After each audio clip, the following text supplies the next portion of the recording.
Yep. What's up, guys? Good morning, everybody. Let's start with the most important thing here. Do we have everything running? We're good. You guys can hear me. We have sound. If it does not say live at the bottom of your screen or your device, whatever you're viewing the stream from, please make sure that the stream is live. We're going to get right into it. I hope you guys had a wonderful weekend.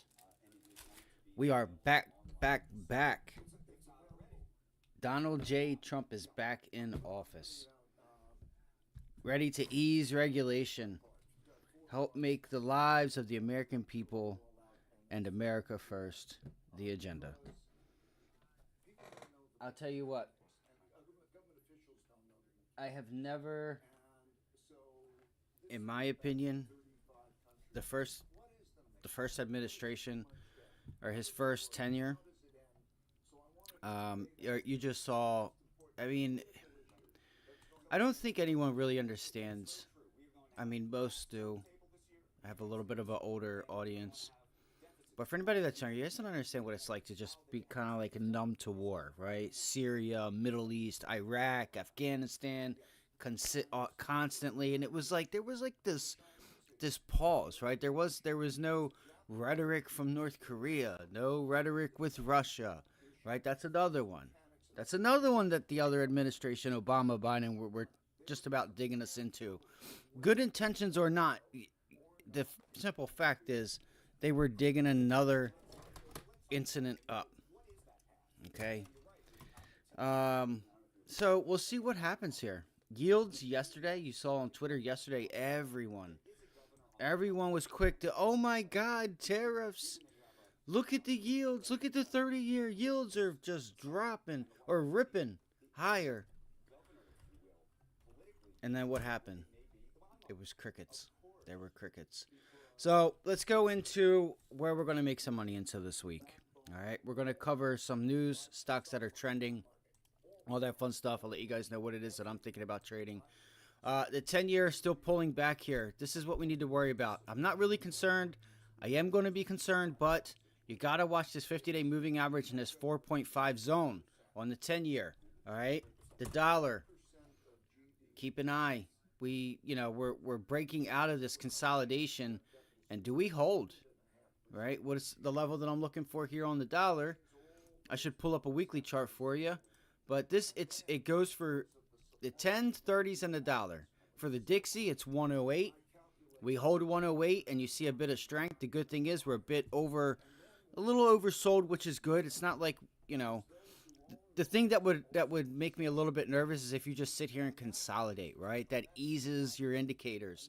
That allows for, that selling pressure to, take its course. And then what happens? They run out, and that buying pressure easily steps back in, and this may and could very well go higher. I am in a 50-50 camp right now. We went long TLT last week. All right, 10-cent calls, not 10-cent 97 calls. They were in the money. You got anywhere from 300% to 400% on those contracts. They actually went 80 cents in the money, so which was really nice. So I'm going to look to continue to watch for volatility in this area, and I want to show you guys. All right, the S&Ps or the Qs. Just go back to early December.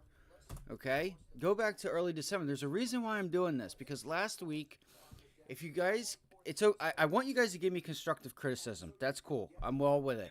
But when somebody comes on and tells me that stock selection or the stocks I'm looking at are garbage, and the stocks that we're looking at have moved, Carvana's up 30% on the stock itself. Do not come tell me about the stocks that I need to look at. Just please list why you think that I shouldn't be looking at that. TLT, for instance. If you go back to the early December, the SPY has barely moved. The Qs have barely moved. If you go to TLT, this thing has given you 10, 15, nearly 20% of a move. So this is where the volatility is, or at least was. All right, so that's why I'm still continuing to keep my eye on TLT. And if the dollar, we consolidate here and you see the dollar bounce, we see the 30-year continue to also consolidate and hold that level. Okay, then I'll probably get short TLT. I'm not really, I'm watching this zone here. It goes for the dollar, the 30-year, and the 10-year. all in this zone here. The 30-year 4.8, 4.7. We'll just say 4.7, roughly. Okay. This is not, in my opinion, this is not a good look. This is not a good look. This is just a straight, you have your rally. You have a nice consolidation here. What does that mean? That's a stage 1 rally. Consolidate. You're ready for a bounce higher on a stage 2. But we'll see. If it happens, it happens. I'll get short TLT. All right, so there's that. Some of the names that are also, let's go take a look at Bitcoin real quick. BTC USD. All right. So I want to do one more thing real quick. Let me check the 30-year one more time. Let me actually look, because I'm kind of going over it with you guys, and I'm not really doing myself what I should be doing, and that's really looking to see what's going on here. So, dude. Okay. All right. So again, I'll be watching. I'm going to keep my eye on this zone here for the 30-year, 4.7, 4.75. Let's go to the 10-year. So we are continuing to still sell off here. So if we look at the 30-year, right, we'll take a look at this pivot high in this zone here. This box we've had for 2-3 years now. So the 30-year is still up there. So you're getting that bear steepener where the long end of the curve is still holding up. Okay. But so Bitcoin, same thing, right? Nice rally, consolidation, stage 2. Right? Here's your rally, consolidate, stage 2. We were screaming buy all through here. All right. Here's your stage 2 rally, consolidation. Let's see if we can start to edge higher up through here. Got a lot of resistance zone, but it comes to a point where when does that selling pressure ease? When do they run out of what they want to sell? Okay, because that will take an effect. Look at where your indicators are here on Bitcoin. I got to be honest with you. I think we have a good chance in testing these highs and actually getting through them. I got to be honest with you.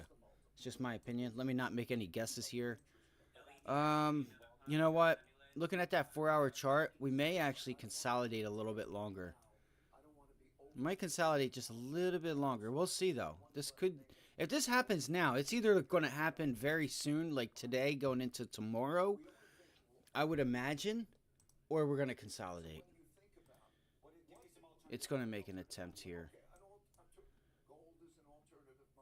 All right, let's go take a look at gold real quick. And the overall market's aspiring the cues. They're at resistance and about an area of resistance, which we're going to get into. All right, so there's our daily chart. RSI in a downtrend. The volume, we have some volume there. It's not like we've had some serious selling pressure other than these prior 2 days. All right, let's go take it over to the charts. All right, today we also don't have much, I don't think, this week. I looked last week and I didn't see anything. Let's see here. All right, so for the calendar, I actually later on at lunchtime after the training session this morning, I'm going to look to see what we have next week for data, so we can kind of get ahead. I got to be honest with you guys. I think the overall markets you may see a bit of a consolidation, because you're going to start coming into, unless we get some news to change it, you're going to start coming into, mega cap tech earnings. We're going to get Netflix on Thursday. Come on. Why is this not moving? Dude, what's going on now? Why? I don't understand why I have so many issues. I really don't. There we go. That's why. All right, so I'm on Wednesday. That's right, Tuesday. So it's a short week. I got to hurry up. Canada inflation rate, that's their inflation CPI data this morning. 3-month, 6-month bill, 42-day, 52-week bill. What else do we have? CB leading index, Red Book, 20-year bond auction. We'll keep an eye on that. That is tomorrow on Wednesday. Japan balance of trade. Let's see here. So there really isn't too much, even around the world. We have obviously initial jobless claims, continuing claims. You have some energy data. You could probably keep an eye on that. we'll keep an eye on some energy names going into, the first 3 to 6 months of Trump's office, and kind of see what the data does, see what these, names do, these energy names. So 4-week, 8-week, 30, 10-year tips, inflation rate. So Japan's inflation numbers. We'll take a look at those. And then Friday, Michigan consumer sentiment, existing home sales, which is, in my opinion, this is also going to be important this week. So that's good if they have that outlined, because, when that 30 years where it's at, and you have also had prices rise the way they have, more and more people are not going to be able to qualify for what they want.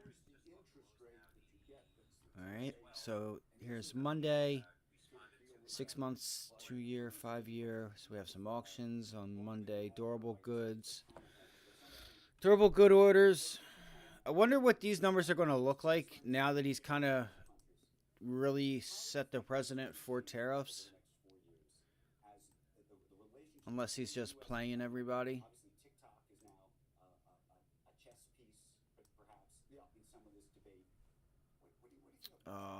Bank of Monetary Policy interest rate decision for Canada next week. We also don't have much. So we have our rate decision next week. Okay. So next week we also have not only our earnings, but we have our Fed interest rate decision next week. All right. So keep that in your guys' minds as you're going through and trading throughout this week, going into next week. GDP growth rate for Germany, Europe unemployment rate, and then obviously for us. We also have GDP next week, guys. GDP data next week. Interest rate decision as well for Europe. Yeah, next week's going to be action-packed.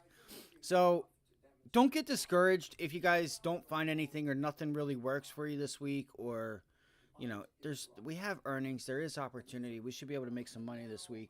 We should be able to at least find something, even if it's in the overall indexes, trading the range. So keep the faith, all right? Let's go to the charts. So first things first. All right, first things first. Let's talk about Apple. Apple had a downgrade. Or we can talk about the overall markets, whatever you guys want to do. If you guys want, please throw tickers in the chat. I accidentally meant to post that a few minutes ago, but I already went live. If you guys have any questions, tickers you guys want to cover, throw them in the chat. It's 8:30. We got to get moving.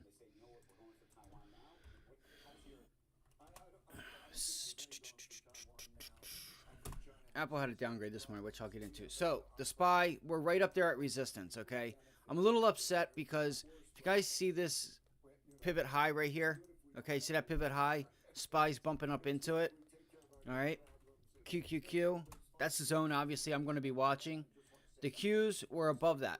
We are above that, all right? We also are above that sell-off from the previous Fed announcement, all right? Secondly, this goes to the Amazon trade. That is kind of being taken away from us this morning. All right, Amazon has been above that pivot high area, which is right around here from early December, late November. And it's already breaking out this morning. You're bouncing into an area of resistance. So the reason I say this is the SPY up there at 600 to like 602. 600 to 602. This is the area I'm going to be watching. Now it looks like we're holding 600 right now. So what I would look for is 605, 607.50. All right, 605, 607.50. And if we measure this move, and if you are still above 600, okay, that's a percent.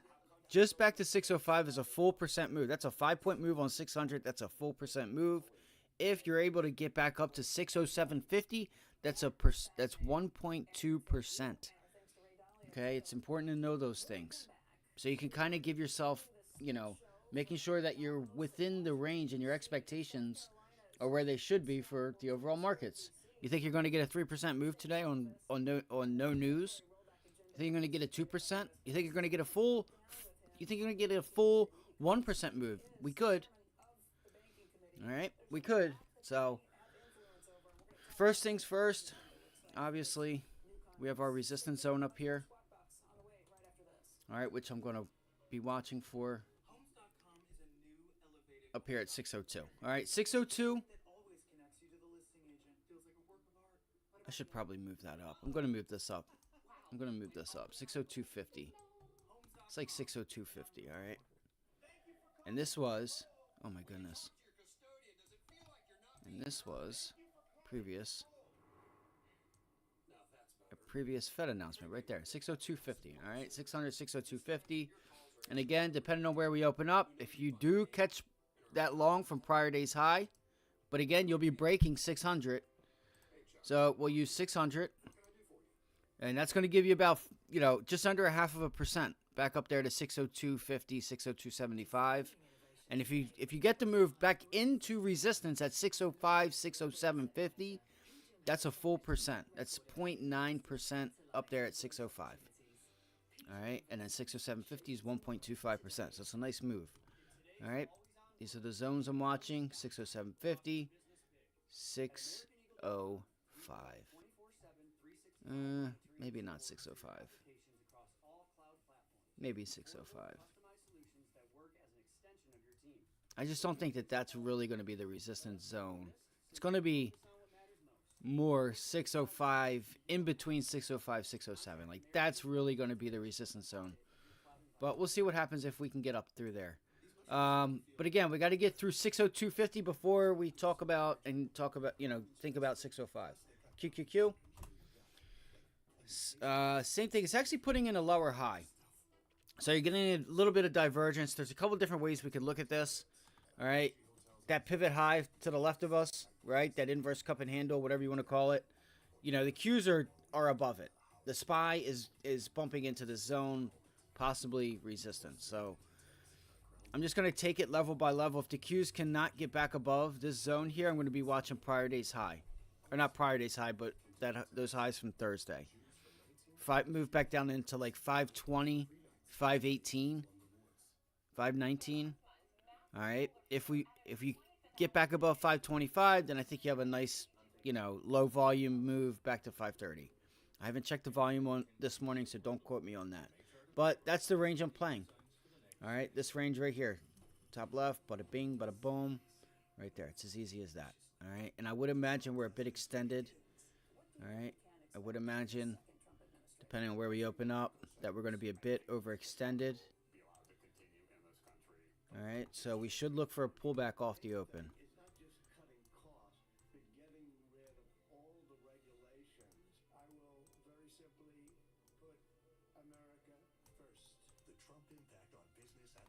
Just let me save my charts real quick. All right, so that's the Qs, the SPY. All right, pretty simple. We'll talk about it as we go. Let's go see where the Dow is. Financials have done fairly well, as they should. All right. Let me see something real quick. All right, so the IWM once again is struggling at 227.50. Is that what that is? Yeah, 227.50. 228. Okay. So watch IWM here. You have this previous resistance zone, right? The Qs are holding this zone, right? If you look at this, right? You see that zone right there? The Qs are above it and holding it.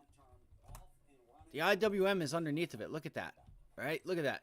So what happened last time? The Dow and the Qs were just falling, and it wasn't just until a matter of time before the SPY and Qs caught back up to us. So the SPY or the Qs held this zone. You can see right here, here's that zone. It's already outlined for you. There's your support. You're rallying. You're finding some trouble up there at 525, which we've already said. So continue to watch where the weakness is. If the IWM continues to reject here, then we're going to go ahead and look for a move. More than likely back to 225, and it would be whether or not does 225 hold, and you can extend off it. My point to this is if you get back to 225 and you cannot extend off of it, I think you know the direction. Look for a nice move back to 220. The Dow financials have been doing really well. can't keep a viewer here. This is why I always regret doing these things. Because I feel like I waste my own time, and that's okay. 440. 440 on the Dow. All right, if you can continue higher. This is the zone I'd be looking for. That's your support resistance area.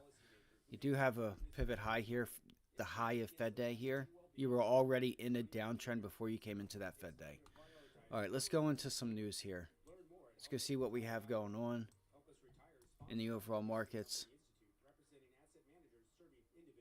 I would like to see another pullback in the 435. See if you can pull back into 435 and then, look for a move higher into 440. The Dow has some easy levels going on here, so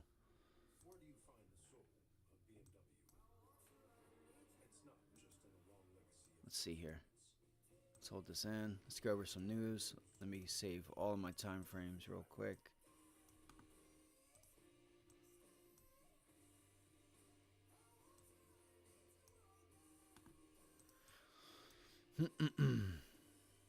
Again, I hope you guys had a good weekend. That's fine. That's fine. All right.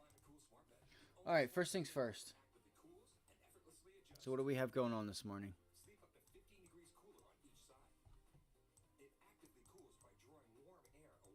I swear to God.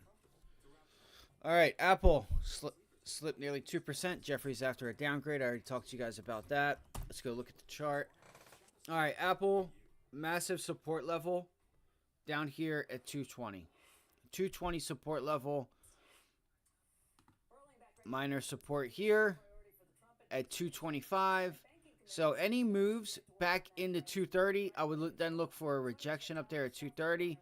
Be careful. We do have earnings at the end of the month.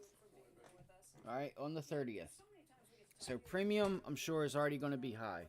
I would actually look for a bounce back off of that zone. You had the 100-day moving average also up there at 235, just underneath. It's like 234. I'm sorry, 233. All right.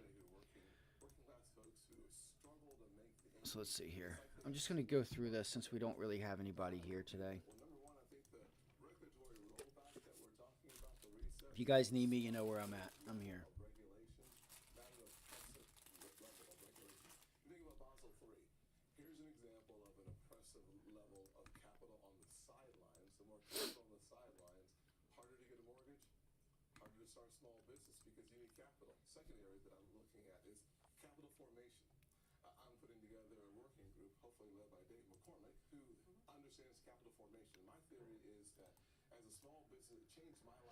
Right now we're trading at 225.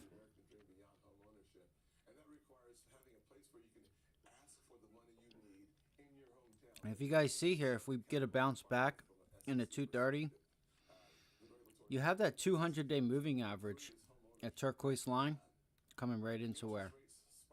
Right into 220 to act as support.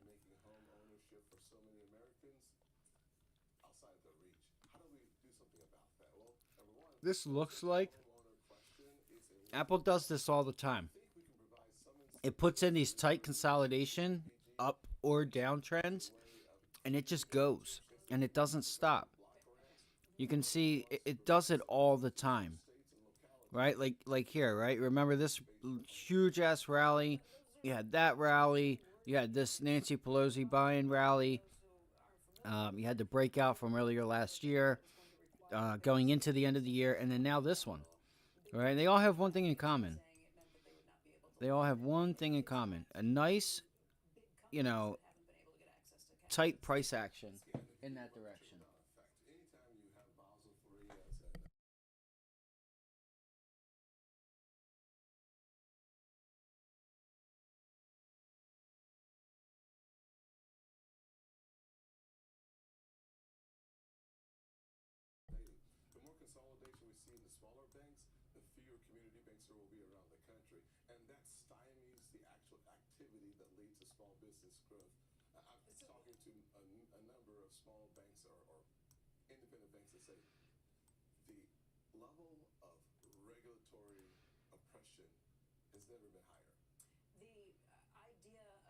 So yeah, 220. That's what I'd end up looking for here on Apple.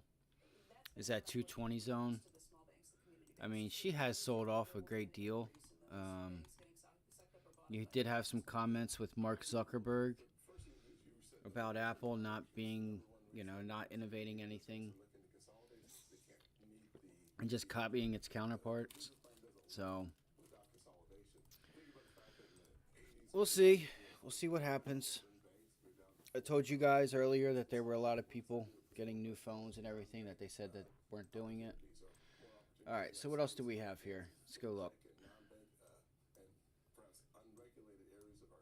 All right, Tesla. This was a big one that I wanted to look at because you got back above, right? We broke 400. You tried to regain it, it failed. Resistance, resistance, resistance. Then we popped our head back above it. Kind of crazy. So then we look for 420.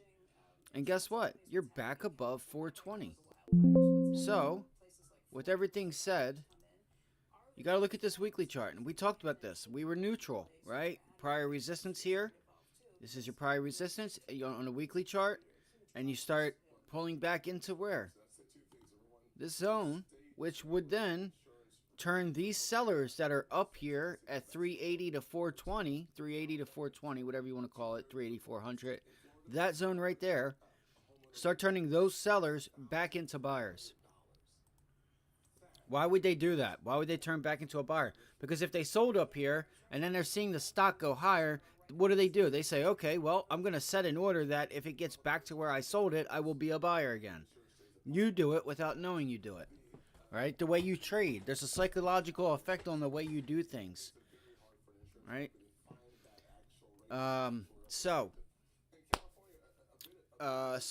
Tesla's trying to hold here. All right? Tesla's trying to hold. It is trending this morning. It's one of the names trending. Massive support level here at 420. So I would like to see if we could get a look at 420 again. If we can't, I would use last week's that 427 close, 427, 420, 428 area. Practically, yeah. We'll just call it 425. 420 to 425 zone.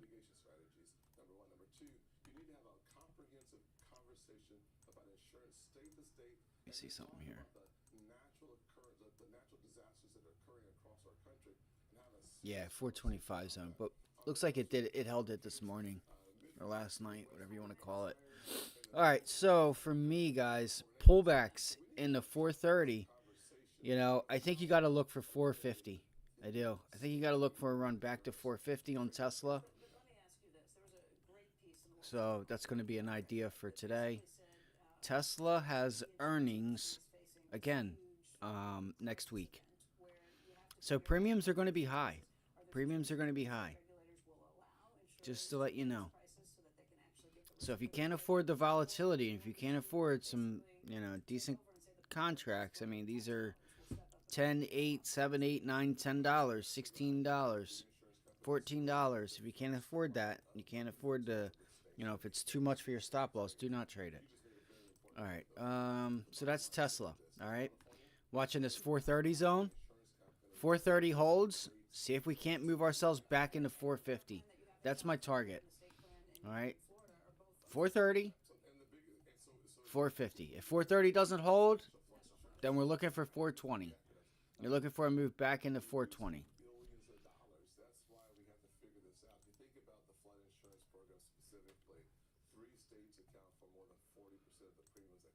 All right, what do we have here? Corvo chipmaker moved 2% higher on the back of an upgrade on Morgan Stanley. 3M industrial stock jumped 4% after the industrial giant reported fourth quarter earnings that beat expectation, boosted by higher sales of industrial adhesives, tapes, electronics. They reported a profit of $1.68 per share, above analyst average estimate of $1.66. Let's go have a look.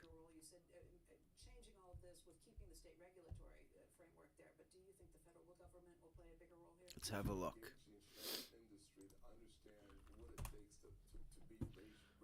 It's a nice move there.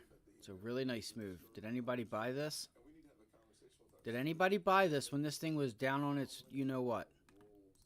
This thing was on its ass, and I guarantee you so many people did not buy this. And these are the same people who whine and cry that Pelosi somehow is the best trader in the world. No, it's just stop being fucking stupid and buy good companies at discounted prices. That's it.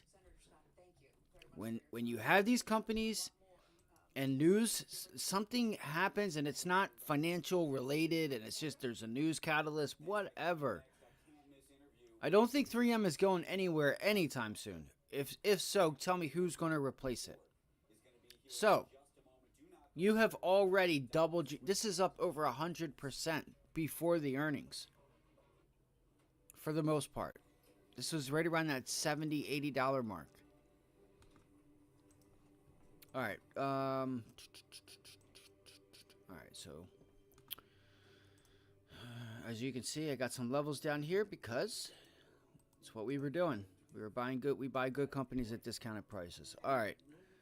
Major resistance zone up here, possible. All right, it's a nice support zone. If you get above that, which is 160, you get above 160, I would look for that longer term move back into 180.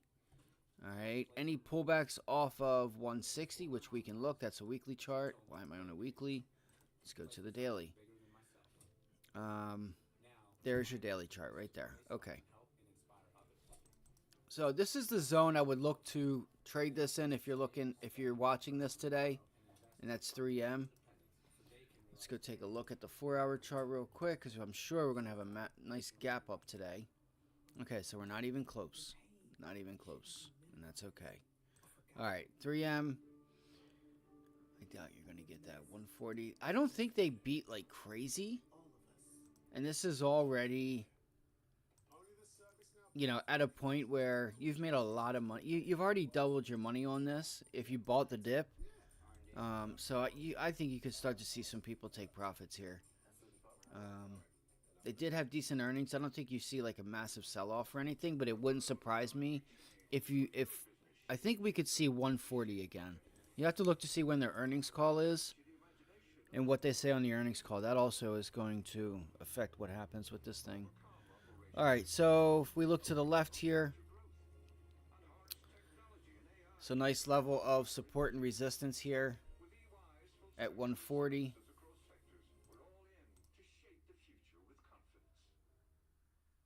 Yeah, I would for 3M today, guys. In my opinion, I would look for a rejection at 148, 150, and I would look for a move back into like 144.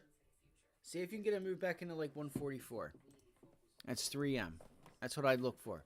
If you're able to break above and start holding this 148 zone, then sure, things change a little bit there. But I got to believe it. I got to see it for me to believe it first. I just think a lot of money has already been made on this.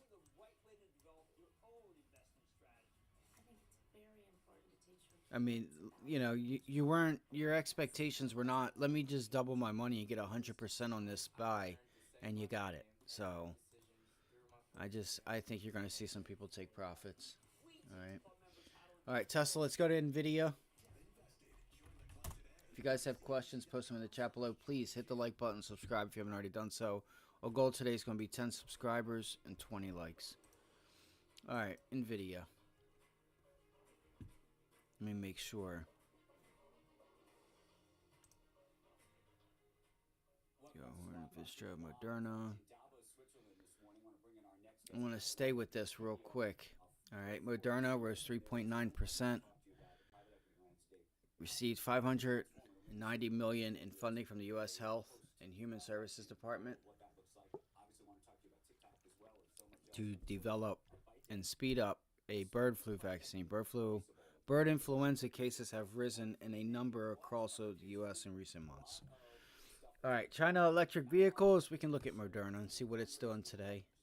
Real quick, mRNA. Let's go over to that. One of the best shorts of the year. The past 2 years, it's been one of the best shorts. All right. So even this year, it's just down. All right. I made a lot of money with this thing, man. I had a huge position. I had built a really nice position on this and made a lot of money from Moderna back in 2019 going into 2020.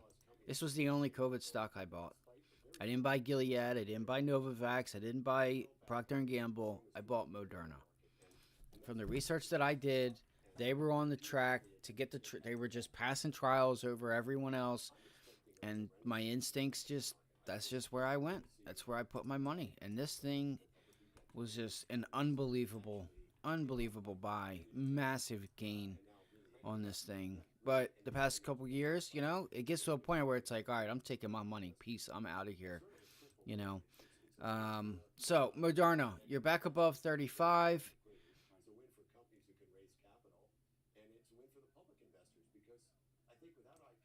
I would use this prior support. There's a little minor support level here at $38. You get above 38, then you have room to 40, 42. I just think that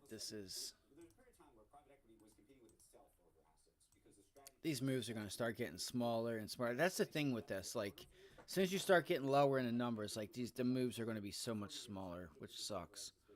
It really starts to mess up the chart. All right, so there's your previous double top or double bottom here on Moderna. So I would actually use this zone right here. Let's move this out of the way. $36. We get a rejection at 36. Then I'm looking for a move back into $34. That's a nice trade idea right there. Secondly, if you get above 36 and it holds, I'm looking for a move back to $38. It looks like this news might have came out last week. US dollars. Let's see here. Jenny Ellen's. No. I want mRNA. mRNA. So this was on the 17th. So look what happened, right? This news came out Friday, right? And CNBC's talking about it today. But this news came out Friday, and what happened? It went right to where? It went to $38, roughly $37.50, and it pulled all the way back down below 36. All right.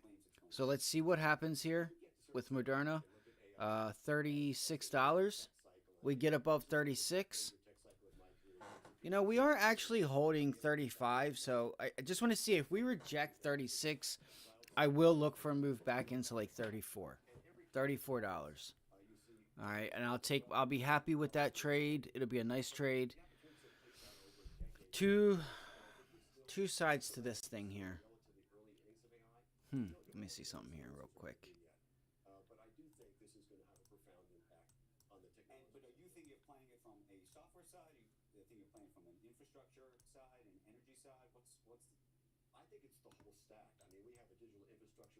$35, $36. Okay, so there's your double bottom, right? There's your previous double bottom that's acting as resistance, right, at 36. And really, if you get above 36, and I got to be honest, you have a minor level there at 38, but really it's like 39. 39 is really the level that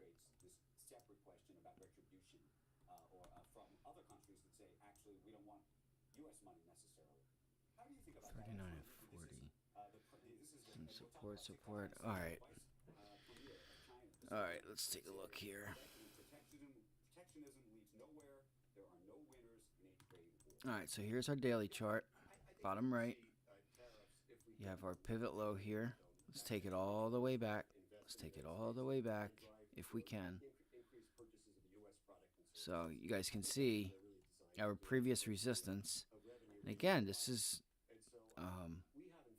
this whole consolidation here in this $20, like $18 to $32 zone. This is where I was a buyer, guys. This whole area, that whole area, I was buying every pullback, just building a position. It was really even to here into 2019.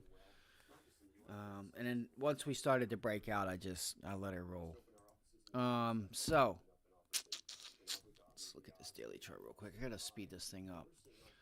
It's just important to look at the daily chart because that's really what we want to focus on our levels here, on our moves back, major levels of support and resistance.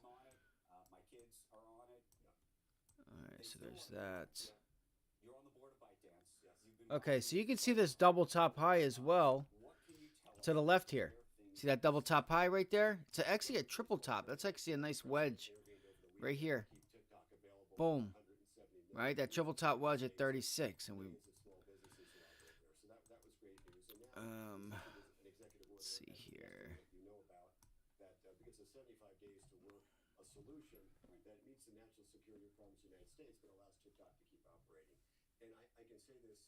I'm going to get rid of that. Get rid of that.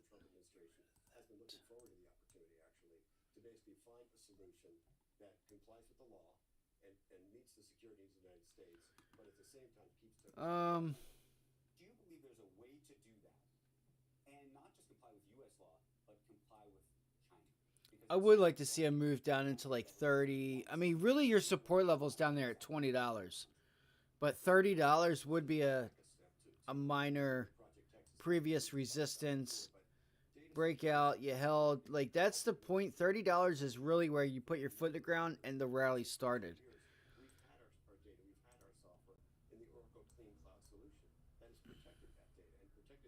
So yeah, you can see we're rejecting right now up there. So let me write this stuff down real quick, guys. Let me write this level. Let me write these levels down.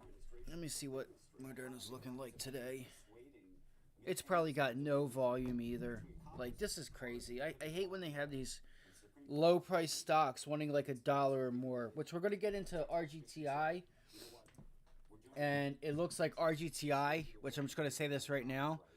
We were watching the $10 puts, and they're just not paying. All right, $10 puts are not paying on RGTI. If you guys look, the $9, which I'm going to go back to Moderna, RGTI, these $9 puts may be the better place to go to because they were going for 60 cents. And if you were to get that move, you have 40 cents left over instead of your break even right at 10. So here's what I'm saying.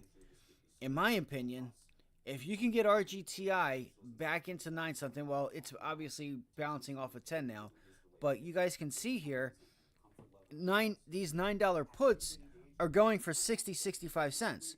So if you're paying $1 for $1 move, wouldn't you rather pay 60 cents for that dollar move and you get the dollar move, you have 60, 70, 80, so 70, 80, 90, you have 30, 35, maybe even 40 cents more than you have for these $10. You're paying $1.15. Like, they're ripping people off there. These $10 puts are way too high. So in my opinion, if you see some sell-offs here with like RGTI and some of these names here, which I'm going to watch, I'm actually going to shift my focus down to the $9 puts because of that very reason.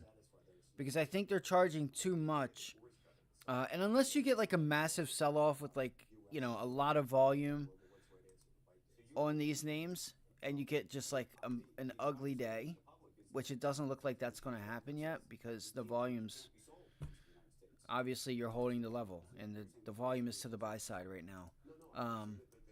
So we'll see what the bounce does and where that takes these puts, but I would much rather pay 60 cents, 65, 60 cents than $1 for $1 move. Do you guys see what I'm saying? So I think in this scenario, it may make sense to look at the $9 puts if you're looking at puts for this week on RGTI. Just maybe you want to get the 850s. I just think that $9 is a perfect mark for 60 cents because it leaves you with 30 cents, left over that you'll be paid if you get down to $9, depending on when you do it. Even if you do it Friday at close, you paid 60 cents. And you get to $9, you still have 30 cents there. All right. Let's see here. Really, that would take you back. You'd have to get to 828. What is that? 30 something. So I may be reading that wrong, but yeah. I mean, I don't think I am, because if you paid 65 and you get to $9, and you paid 65 on Friday, then yeah, you'd have to get to like 8:30. So I still think that if $10 breaks, you should get a nice. It's just my opinion. That's why I'm saying it. I just feel like they're ripping people off on the $10 puts because they know people are trying to get to that, that 850 mark. All right, so let's go back to what we were doing here. So mRNA, real quick, they were just giving some money. I have a wedge forming here.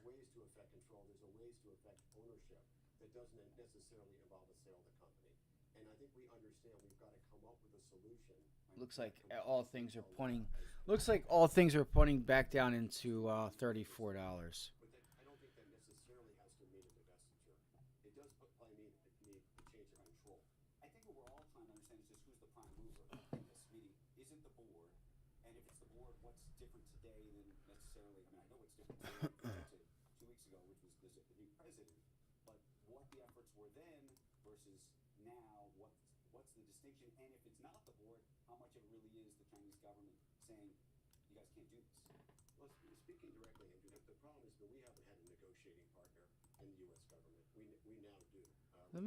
Yeah, I was going to say, what the hell's going on here? Everything looked messed up. Hold on one second, guys. Let me move this down to like...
I might just end up having to short this today, which is okay.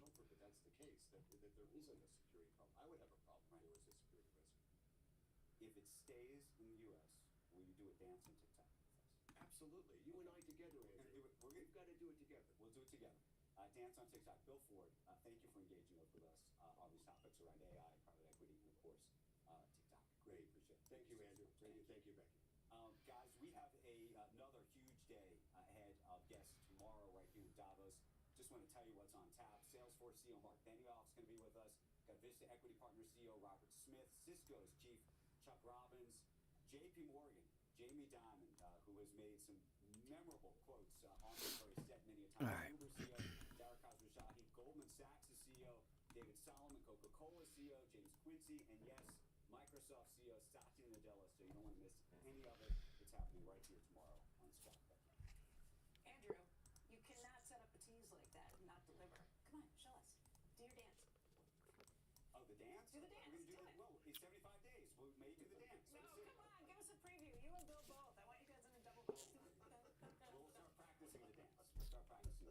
I'm gonna go fill up my coffee, guys. I'll be right back.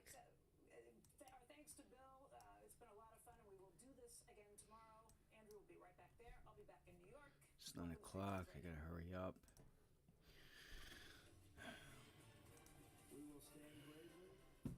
Our thanks to I'm gonna go fill up my and we will coffee. do this again tomorrow. Andrew will be right back there. I'll be back in New York. Squawk on the Street begins right now.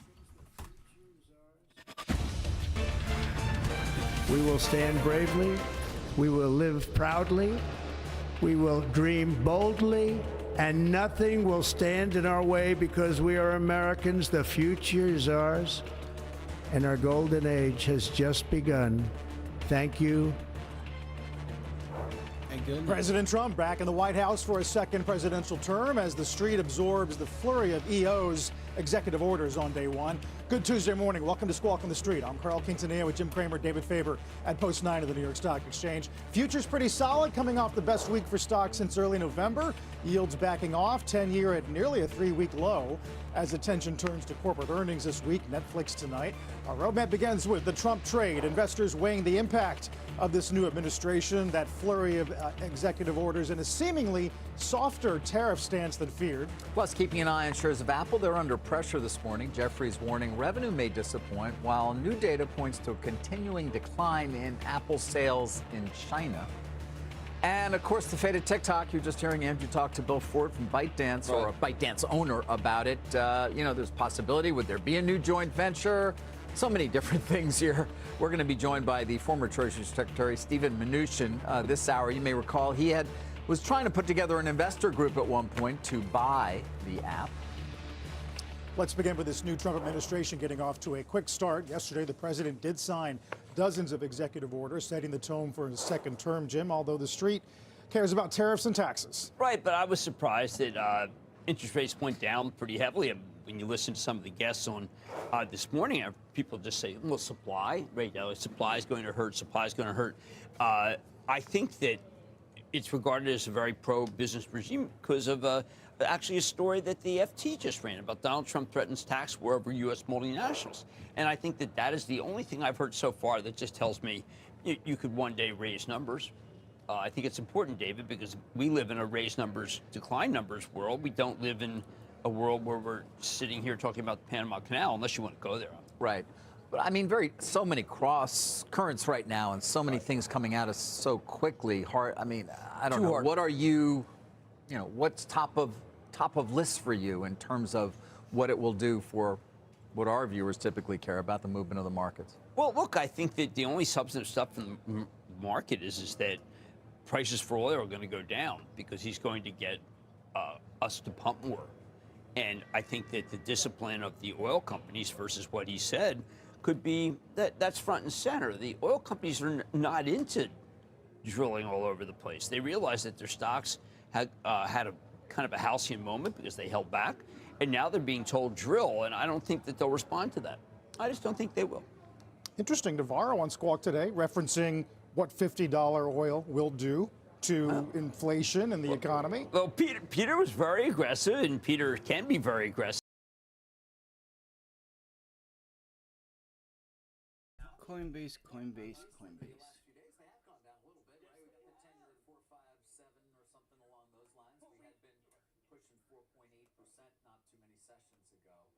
When it comes back to oil and gas, the gas side of things, we talk about this often in terms of the need for natural gas here to power so many electric plants, frankly, that are going to be needed because of the AI boom. All right, so Coinbase does have nice little support level there with the 50-day. Nice rejection at 300, 301.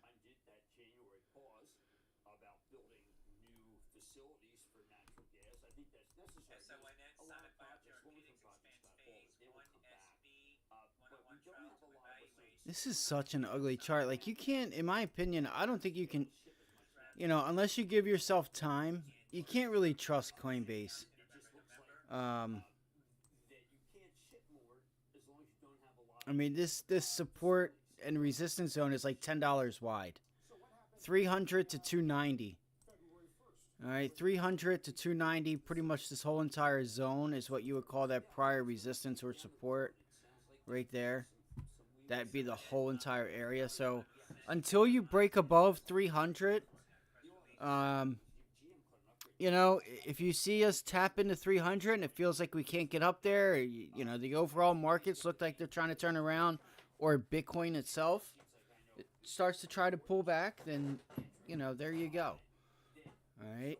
So Coinbase, I'm going to watch 300 to 290, 301 to 290. It's about a $10 zone there.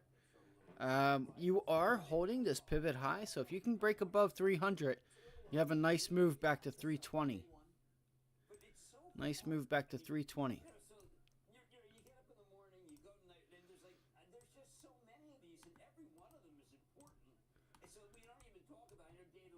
And look at that. This morning, what it do? It literally held 289.90, practically 290 on the button. So, all right, there's that.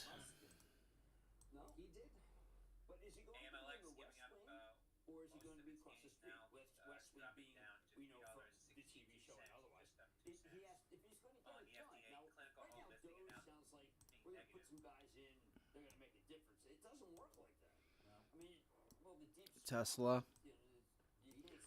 We've recaptured 400 and 420. So it moves back into this 20-day and the 90 MA. Your 90 MA has been a really nice entry point for longs and shorts. As you can see here on this day. You can see back here, right there.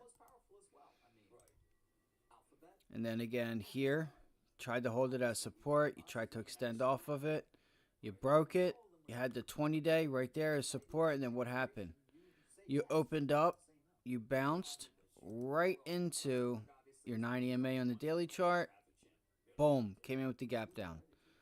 So right now, what are you doing? Now it's acting as support. 1-2 holds at the 90 MA. You're above the 20-day moving average, above that major level at 420. You do have a bit of a rejection up there at 440, which we talked about all last week. So 440, 420. What are we going to get? We're going to get the 420 hold today. All right, you're already at 430. You held that. Held.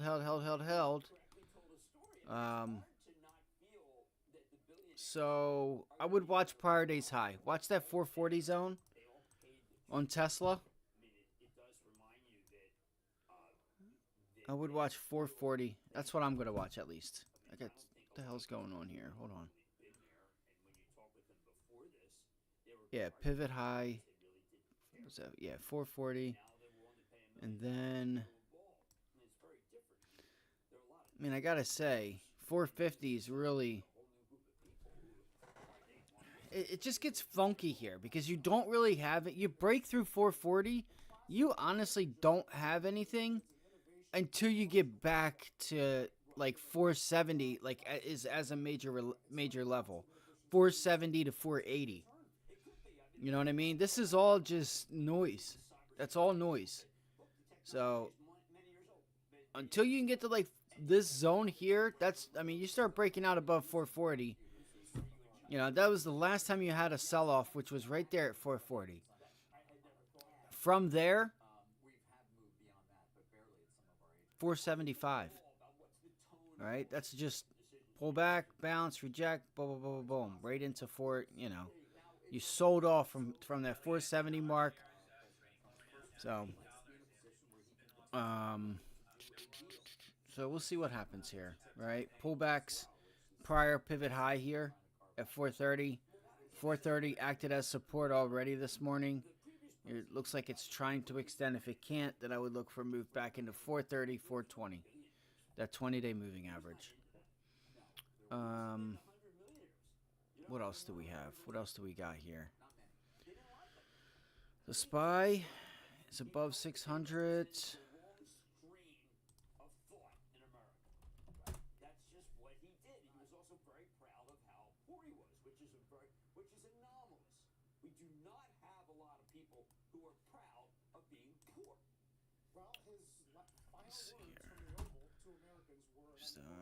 GameStop's finally starting to sell off.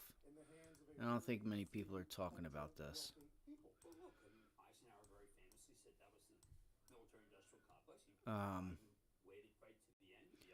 I would say 28. If you can get the move into $28, reject 28. I'd look for a $2 move into $26. So if you bounce into 28.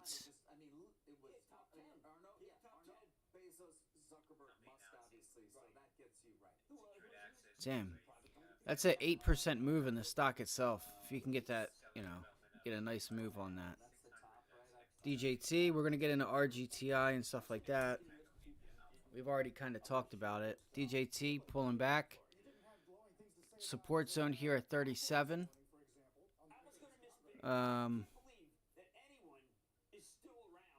that they haven't guided down enough. I mean, the new one obviously is that the quarter's going to be bad, but where do you see the guidance? It's really going to be bad. So the AI's not working.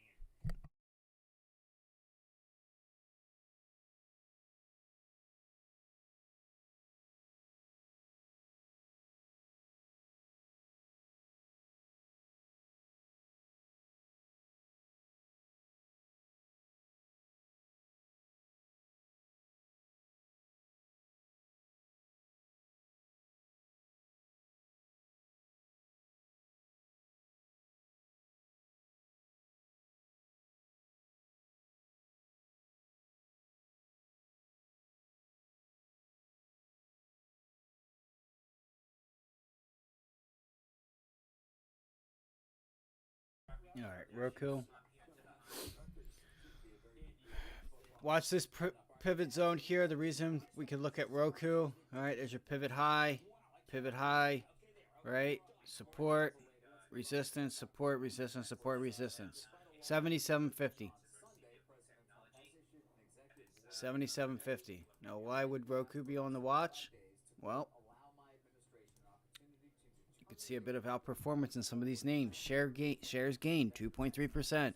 JMP initiated coverage with an outperform rating. The firm believes Roku's positioned as a top streaming platform in the U.S. is sustainable, and that Roku stands to benefit from a surge in advertising spending in the connected TV market. Again, Netflix has earnings, so what do? Until then, this is a sympathy. Let's go to the daily chart. I haven't traded Roku in a while. It is a good one. Oh, we went long JD.com. What's she doing today? What's old girl doing today, huh? Damn! You're in the money, guys. Congratulations. Congrats, guys. Those $40 calls are now in the money. Nice job, guys. Nice job. We paid 50 cents for those. The low 50 cents, 52 cents, 53, 55, whatever. It might be different for everyone. Nice job, guys. Girls, nice job. Hell yeah. Hell yeah. Alright, let me go back. I almost forgot about that. Let's see here. Let's go back to Roku.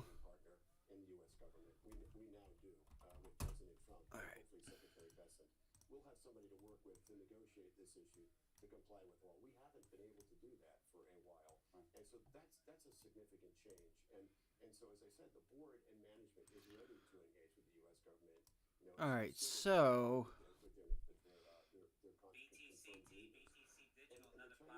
see if we can't get a move back into $80.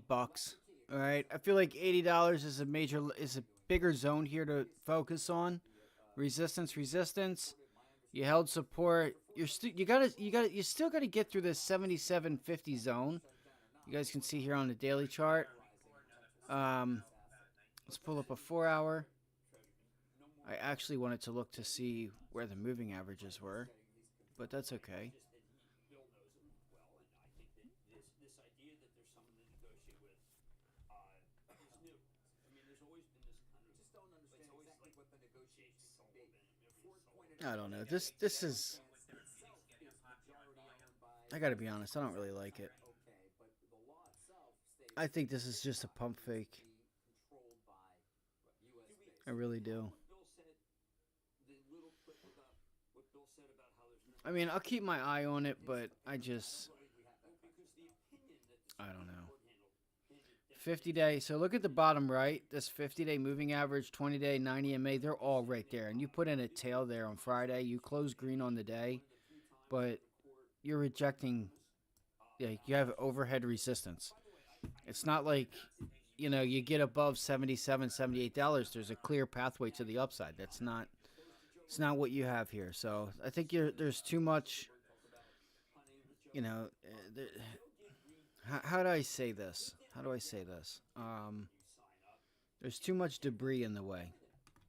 Right? There's too much debris on the chart. So.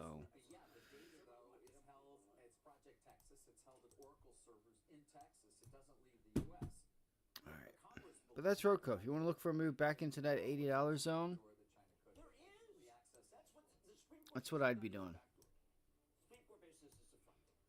Supreme Court was not doing its own work on the national security. They were simply affirming the law itself, Jim. I think they went a step further. I think that Chief Justice Roberts basically just said this is a Manchurian candidate. He didn't use that term. Amazon, it's already up at the resistance zone. It is what it is. Should have longed it Friday, but it's all good.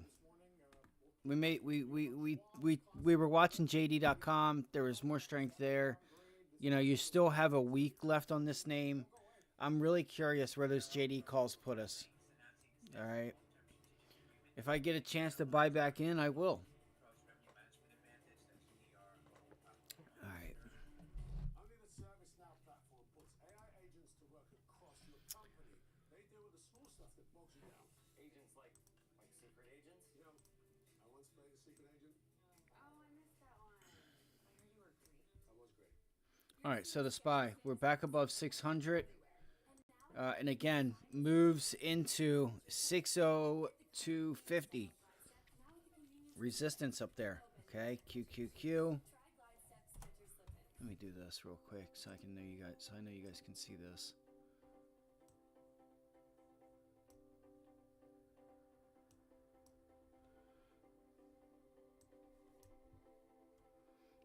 Q's struggling at 525. Still struggling up there. I might end up trading the overall indexes today. JP Morgan, nice move on Friday. I should use the top for this. JD.com finding nice support above $40. That was our target. We entered $40 calls for this week last week. You have a gap all the way to 42.43. This could be a big hitter, guys. Again, we got in these for 50 cents. Okay, 50 cents. 52, 53, 55. The low 50-cent mark is where we got in these. You're now in the money with a week to go. You have a prior, you get a bounce into $1, that's $1.50. That's 200% on this trade. If you retest $41, you get a bounce into 41, you should be up on that trade about 200%. Take your money. If you don't take it, that's your fault. Congratulations. So once again, when you come on here and you say something about the stocks that we're bringing up, I got to ask you, next time when you guys say anything, when you guys leave comments, which is okay, just tell us why. Why do you think the stocks that we're looking at, why we shouldn't be looking at them, that our stock selection sucks? Because it's been nothing but great. Carvana, 30% on the stock itself, JD.com. TLT was a 400% trade without going to 98. We paid 10 cents for those calls. They were in the money on Wednesday of last week. The very next day. So don't tell me I don't know what the fuck it is that I'm doing, number one. Number two, that I'm looking at the wrong stocks. No, I think you're looking at the wrong stocks. If you're looking at the SPY hasn't moved since early December, late November, in hindsight. TLT is down over 10%, if not closer to 15%. So you have to understand where that volatility is in the market and move with it. We found this relatively early on Friday. That was a nice hit. And if you go back, you'll see the reasons why we took that trade in the first place. All right. Amazon, right up in there at resistance right now. We'll watch this thing. If it pulls back and gives us an entry point, let's make sure that we know if there is or is not any news to this. Huawei wants to take NVIDIA's place in AI in China. Okay, well, Huawei, you got some work to do, bud, because it ain't happening. You can want all you want, but there's an old saying here in the States. You can shit in one hand and want in the other. See which one happens first. All right, something like that, if I'm not mistaken.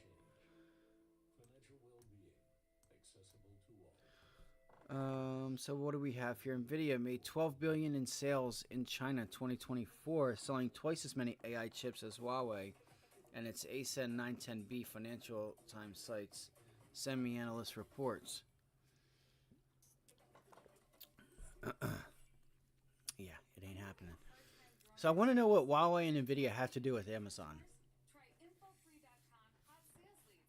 There's an upgrade from Needham. Price target at 250. Jeff Bezos backs Anthropic CEO predicts AI will surpass human intelligence by 2027. Okay, Deutsche Bank raises the price target to 275 from 232. Raymond James upgraded the price target from 260 from 230. All right, so all these price targets, they were around 230 or so. They're raising them to 260, 275. All right, that was all last week, this morning. Actually, it was all this morning, guys. It was all this morning, so I do a mistake. Look, Raymond James, Roth, MKM, they adjusted their price target to 260. Deutsche Bank, 275. All right. Needham. So, by the way, some of these banks are going to start to release their positions for the year here coming at the end of this month into February. Watch out for it. I think it was Deutsche Bank. I think it starts with a G. Anyway, February 12th. I forget what bank it was. They're going to be releasing their positions, right? What they're buying, how they're structured, how their portfolio is structured for the year or for the next couple years. So you guys have a right to kind of see that stuff. They provide it, so they provide it to the public. So keep your eyes out for JP Morgan, Bank of America, when they start releasing some of their positions. And they pretty much own everything. I mean, let's not act like, they don't already own the entire market as it is. But all right, so what else do we have here? Talked about DJT, Roku, Alta. Let's look at General Motors. Let's look at GM. We'll look at Google.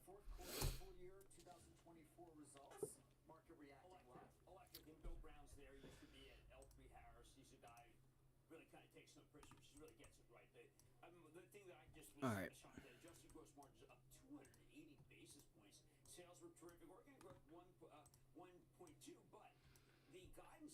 Again, if you're guys, take profits in JD. Again, I'm going to say this one more time. If you get a bounce in the 51 and you paid that with us, that low 50 cent mark, you should at least, that's $1 from 40 to 41. That's $1 in the money. You still have a week to go. You paid the low 50 cents. So you should at least have $1.50 on those contracts, which would leave you a little under, a little over 200% on that trade if we open up and can bounce. You want to hang on to it, hang on to it. I would be selling, the majority of the position at 41 because, anything, like, it's just, like, I'm not sure what you're even doing at that point if you're not taking your money at 200-300%. Okay? You're in the wrong game. You're trying to do, that tells me you think where the top and bottom is going to be on these names. Like, and you're not going to. So, and that's not,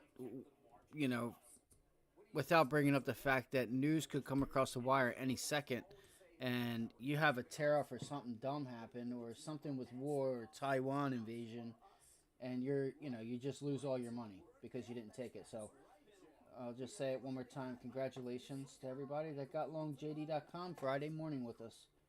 Congrats. All right, let's have a good week. It's a short week. I'll be watching Amazon. I'll be watching the overall indexes today. Maybe DJT or so. Just give me 1 second here. I'm just getting my stuff squared away here. We don't... Excuse me. Sorry. We don't have much data this week either. We have 4 minutes left. DJT here. DJT You have support at 37. Look for a move back to 40 and see if we reject $39, $40. All right, that's what I would look for. And then the longer term trend on this would be, let's see here. You know, this is the major level down there at 30 bucks. Just not sure if you're going to get it soon. I'm not going to trade DJT. I'm going to tell you right now, I think it's going to trade a little weird. RGTI. I'll look to take RGTI if we can get a rejection at like 1085. But right now, when I looked at it, the volume was really not in favor of a short. All right, if we go to the 5-minute. Now, again, that can change. That can change, but you've recaptured this level. And you have, look at that, right? Is that, you know, you're really fighting the trend on that one. All right, you're really fighting, like there's barely any selling pressure there. All right, so I look for a pullback. Let's see, you got a little bit of resistance there at 1040. I'd say you might end up consolidating for a little bit at like 1020 to 1040. But I think 1080, $11 is definitely coming. It looks like it already did it this morning. You ran up to 1050. And now it's looking, yeah, here it goes. Look, it's going to start breaking out. Look. It's going to start breaking out. That's funny. It looked like it was getting ready to start breaking out from this 1040 mark. No. Limit down? No? All right, it's just going to play around. I don't want nothing to do with it just yet. All right, that's RGTI, IONQ.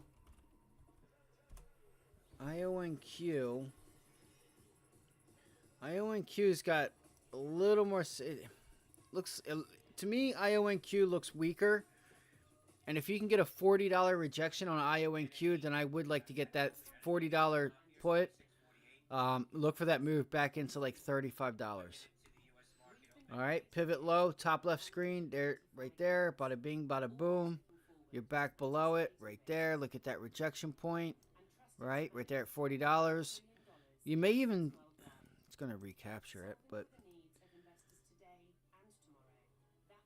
yeah. See if it gets back into $40 and look for the rejection. The only reason I say that is because, sure, this $39 would be nice to reject, but it's not. It's back above 39. So let it pop. See if you get that move in the 40.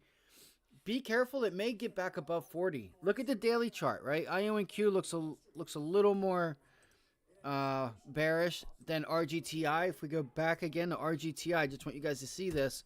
Look at the buying pressure that came in there last Thursday, Wednesday, and Thursday. Look at that. Finally, you got your buying pressure way above your selling pressure there.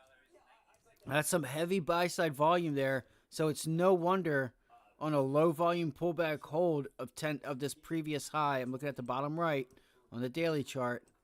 All right, so it's no wonder this pullback into $10 held, and you look for the bounce off of 10. Look for that pullback into $10 here.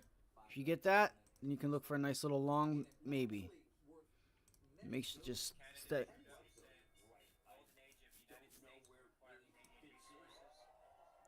All right.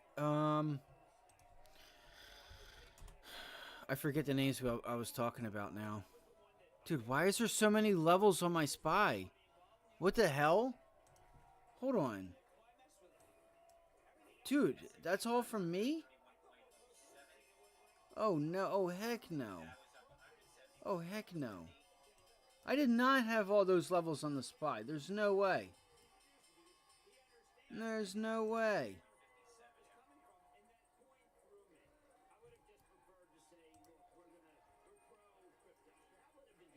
All right, S&P 603, 602.50.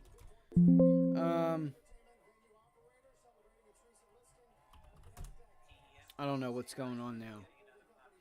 All right, Moderna's looks like it's wicking back above $36. Look for that move to 38. Oh my goodness. There was a stock that we were just talking about. Take your money on JD. If you get that bounce, it's still holding. Let's go look at these $40 calls. And what did we say? Wow, that's weird. So they're only $1 right now. That's because it sold off there too. So look at the 39.50s, right? They're $1.50. What did we say roughly that you could see if you got a pop in the 40.50 that you would see those contracts to $1.50, right?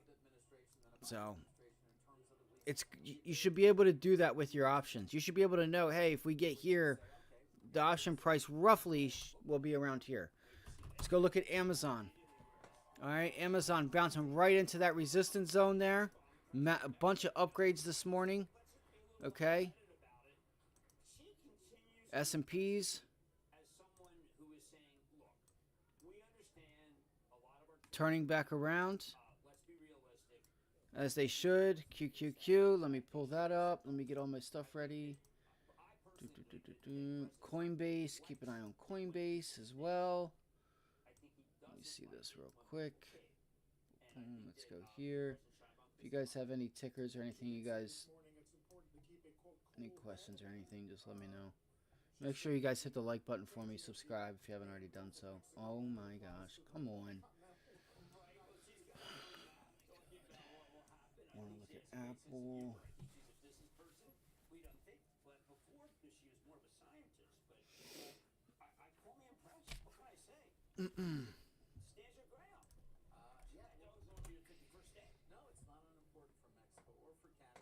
The Qs should have might have room there to 528.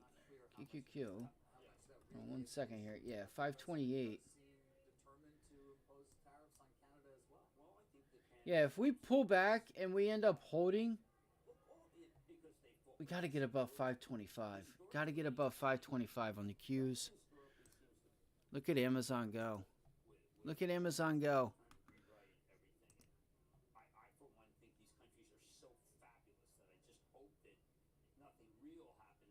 So that's your intraday high up there at 233, 232. This was a pre-market high.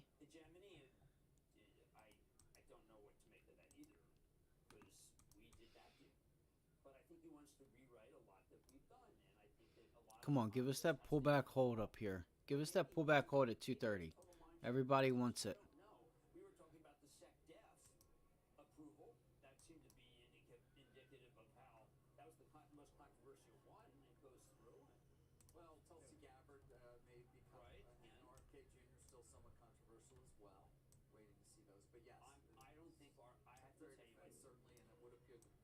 So right now,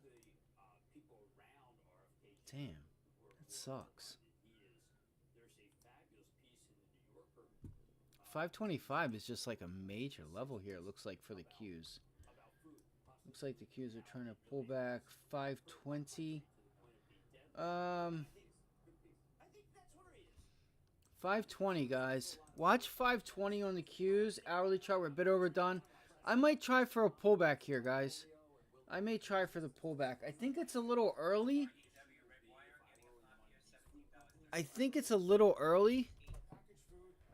With Amazon and everything breaking out.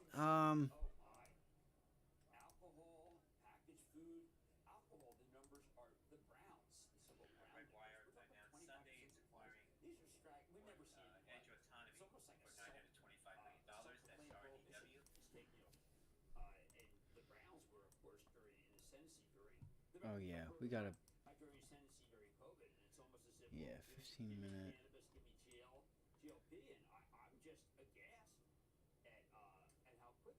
So we already held 520. 524. 524. So top left, I'll pull up his 15-minute chart. Let's pull this down just a little bit. Right? I'm going to show you guys something here. 524. You guys can't really see it, but look, 520, nice pullback into 520. But that right there, 520, so you guys aren't going to be able to see it. I'll show you over here on this chart. And look at your 9 EMA on the 15-minute chart.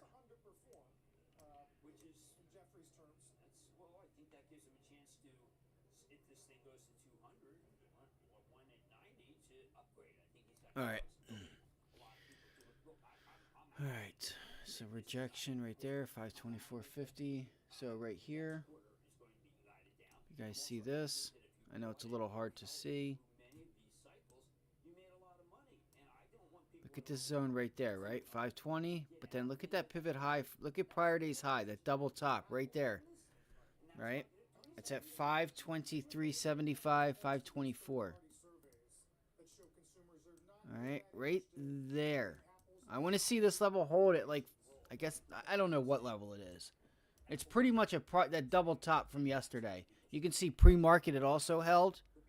Okay. And look at that. You wicked right off of it. Okay. You wicked right off of it.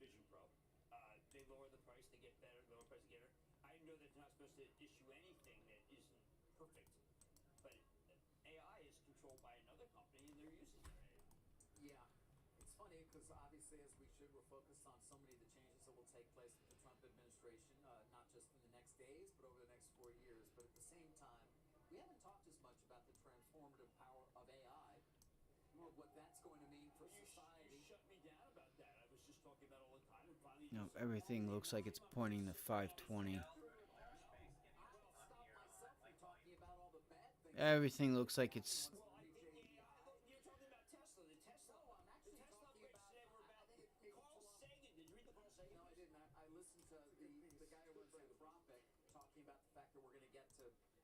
Artificial general intelligence within the next couple of years. Massive sell. God damn it. We're going to get 520. I'm not even going to be able to get on this. God damn it. Did anybody take it? Did anybody get on that? Nice job if you did. Stock selection. Let me tell you about my stock selection.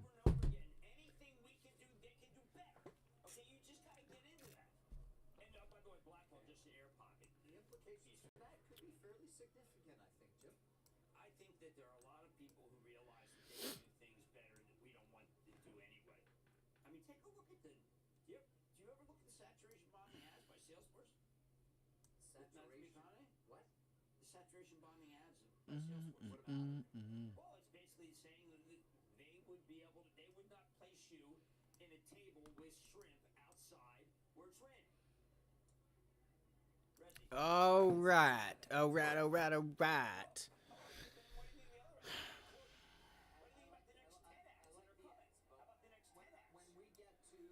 All right. So there's a nice little support level there on a 15-minute chart. I'm still targeting 520, guys.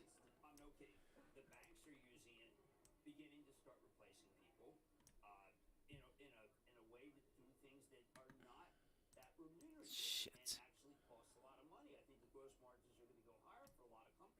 When they figure this out, but the banks are probably the furthest along.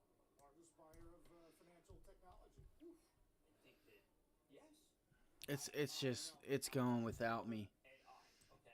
I messed that one up.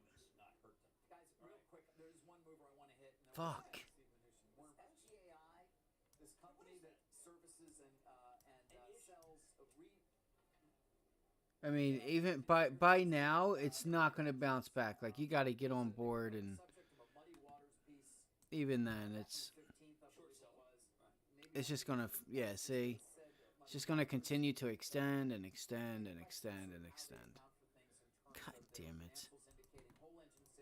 Dude, what? To their segment, but in fact, when they spoke to a former senior FTI executive, he thinks 80% of the reported module swaps are actually whole engine sales. It has to go to basically the key thing of profitability. They put an 8K out this morning. They came back in a number of areas talking and combating the short report. Take a look what the stock's doing, though. They did say they're going to potentially delay their 10K. Some board moves as well. I don't have time to get into it right now. If you guys have anything you're watching, throw it on the chat. Let's see here. Let's take a look. Dude, come on.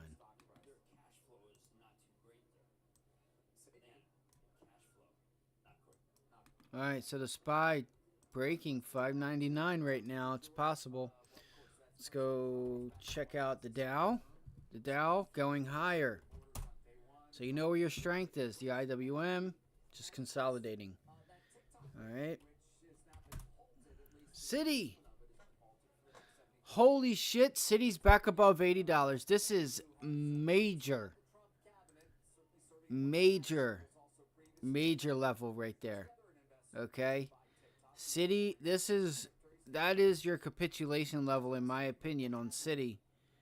And you're above it for the first time since 2008. This is big. This is big. This is actually pretty crazy. I'm scared they might get a fine from the government now that they're back above $80. It's kind of nerve-wracking being back up there. All right, looks like we're trying to reject prior day's high up there at 80.50. So see if it doesn't hold. I said it probably needs one more earnings release, but I wouldn't be surprised if it could continue. It's really 50-50 in my opinion, if that it holds and continues to go higher.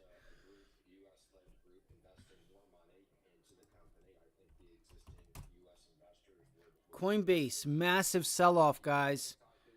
Massive sell-off in Coinbase. We talked about this one this morning. Goo. Look at Google. Massive sell-off there, too. And do you know, one of the key questions has been whether the Chinese government, and you know this obviously, would be willing to allow for any sort of a sale. Is there, do you get any sense, or do you know perhaps whether they have changed their policy? All right. Google, see what happens up here at this all-time high at $200.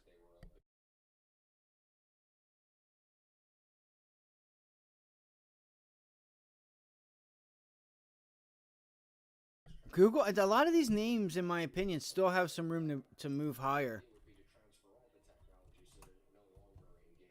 Let's see here. Nah, Google's overdone.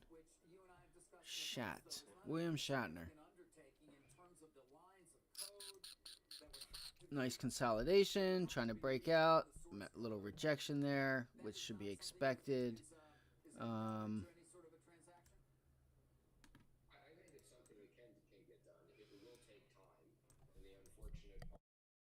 They have Steve Mnuchin here on CNBC right now.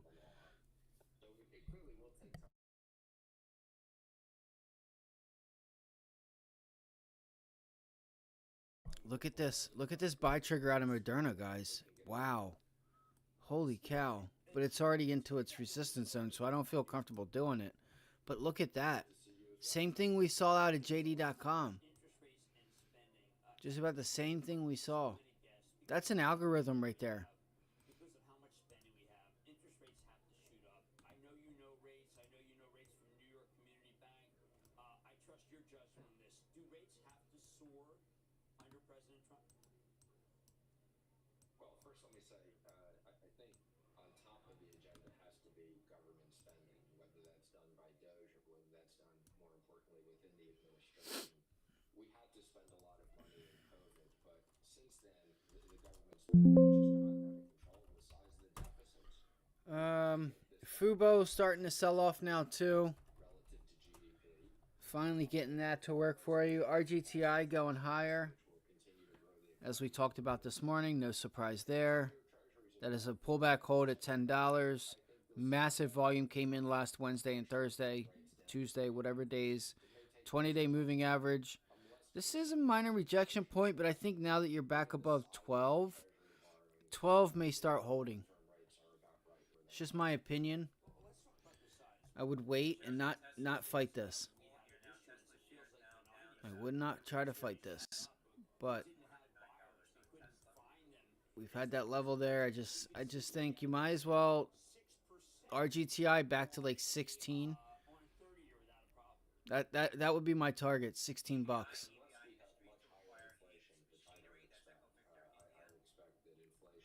Fudge. I'm not going to get a bounce or a pullback. Let's see here. Let's see. 16 for the 50 cents for the seat. Okay, so the 10. So look, now the $10 puts are 25 cents. That's where they should have been last week. Not $1. That's crazy. 25, 35 cents. I feel comfortable taking that, but again, it's a short week. They're already, look, you had just one small wick and they already went up. The bids stepped up. A nickel on 25 or a nickel on 20 cents is 20%, 25%. Remember that. 5, 10, 15, 20. I know most of you guys know that, but for the people that are new and don't know how this math adds up, and you look at it as how much money am I going to make versus a percentage gain, me personally, I use a percentage. I want to know, hey, I get this for 50 cents and I sell it at 75. I got a 50% gain. All right, that doesn't mean that that's what you should do. Let me just say that. And I think AI is going to be transformational. There's no question it's going to impact everything we do.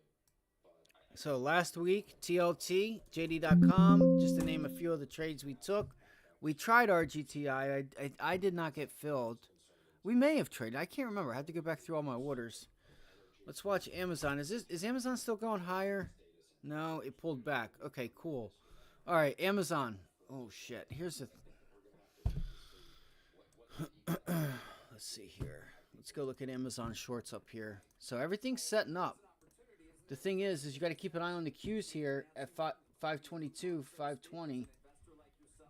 Because if it holds... 522, no, 520. 520 is the level for the Qs that I would most certainly be paying attention to. Amazon, 224 to 225. You have a little level here. Prior day's high. So 220. Man, that's tough. That's tough. Let me see here. We got to get short now if we're going to. It's got to be now. It's now or never. Google. Look at this break and retest of prior highs. Right? There's your hourly chart. It's still a wick, but look, you're still up here at these previous resistance points. Fuck, I gotta hurry up. I gotta hurry. QQQ. Support down there at 520. I'm not sure what to do here. Because we held it twice already this morning down here at 225. So with that said, we get back down to 225. Chances are those buyers are not going to step back in. And you could see 225 end up breaking. It's very possible.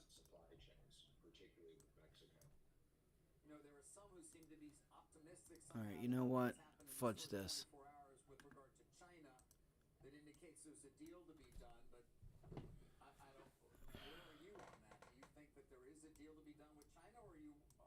RGTI, those $10 puts are still paying, guys. They're up to damn 35-40 cents now. At a 20-25 cent bid ask. Keep an eye on those. All right, so we have a little level here of support at 227. I'm not seeing the volume that I want to see. That's the problem with this. And Amazon likes to move late. All right, 225. That's why. That's why I have 225. I see now. I see what's going on here. 227.50, 225. 227.50 also. So you can see your 90 MA is coming right up into where? 227.50. Again, playbook trade, right? You're like, what do you mean? What did we say? I told you guys this is only one of the playbook trades. You come in with the gap up, you get the bounce off the bell, you get massively extended on that 15-minute time frame, get short, look for the pullback, also add in a resistance zone, also add in that you're overbought, and you can get a really nice pullback, and even for the long, if you come in with the gap down, using that 90 MA. These are a lot of the things we talk about here. These are trade ideas and setups that can consistently keep you profitable and actually make you a lot of money over time. A lot. See why I didn't get short? See why I didn't get short there? Look at that rip back up higher. Let's go. Let's get that VWAP rejection. I mean, there's a lot of price target upgrades on this today. It's kind of foolish to be bearish, but guess what? I don't mind being the contrarian. I should have just went after the Qs like I wanted.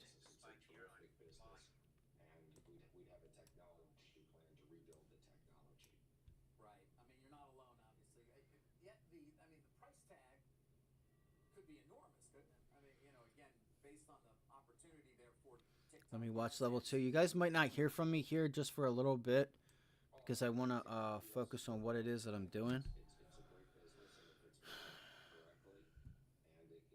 A lot of buyers still in here.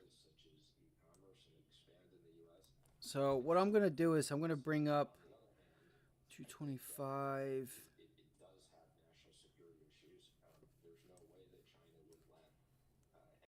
230, 227.50s.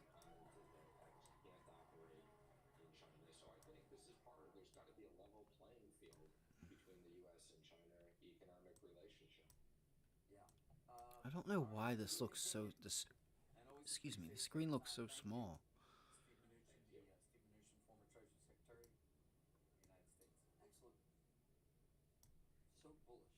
No.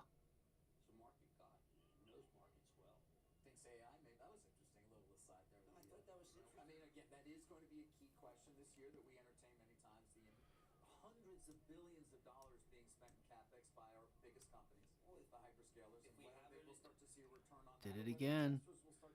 Did it again.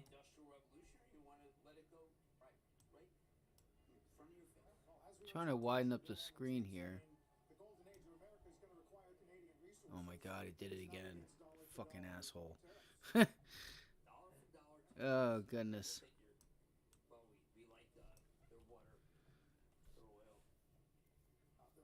So I'm watching 226 here on this pullback.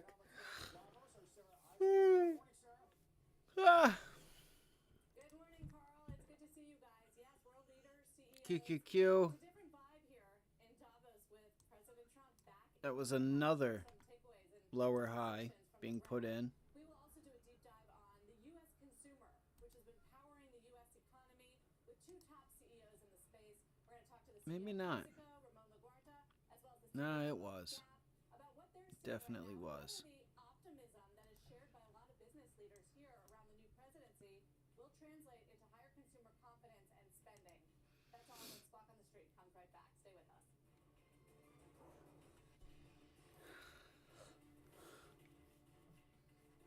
Yeah.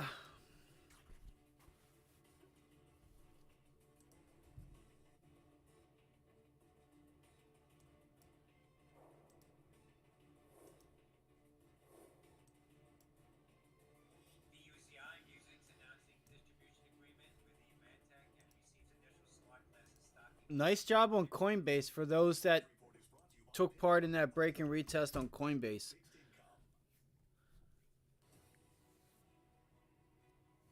It's one of the first names we talked about early this morning around 8 o'clock. China will be slower in 2025 than it was in 2024. I do think that tariff could have an effect on what is happening in China, certainly on the export part of China. That is Michael.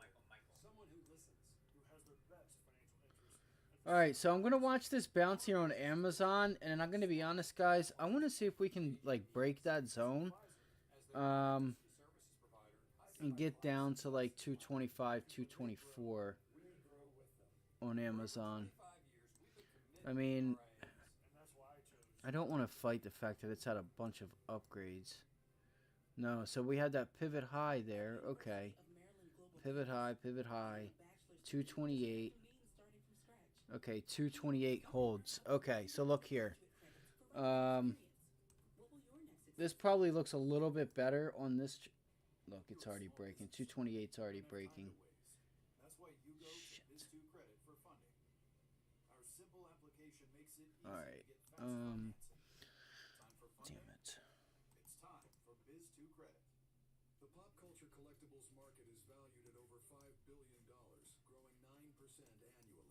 Meet Alliance Entertainment, symbol AENT on the NASDAQ, a profitable global entertainment powerhouse with over $1.1 billion in annual revenue, executing on its growth strategy with the acquisition of handmade... I really want 229. I want that pre-market pivot low. It's just not going to give it to us. I don't think. Right here, it's not going to give it to us. I would like to get like that zone in there, but probably too late. You broke 228. So you could probably, there's still a lot of buying in here, man. More than there should be. Today I'm here with Margarita Della Valle, CEO of Vodafone.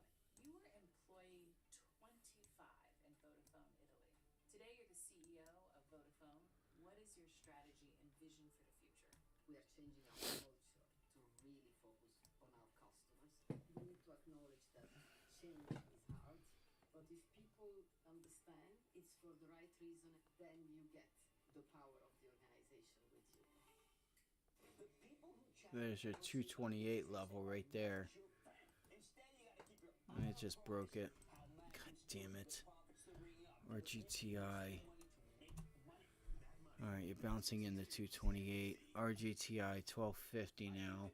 The number one way that Musk can affect the budget is go after Medicare. That is the big one. You can't do numbers. Certainly, I don't think you can do Social Security. But Medicare, there's a lot of fat. I felt that way after I came back from San Francisco and healthcare conference. That is where I think he's going to make his most money. HPE, Hewlett-Packard Enterprise, and VMware on January 16th. You don't want to own. Claims being made by a group called Intel Representatives in possession of company information. Oh, guys, Intel. Remember Intel Friday.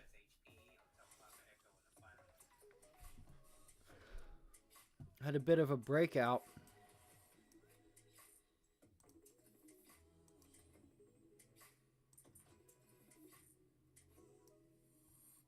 $21. Looks like it's trying to pull back.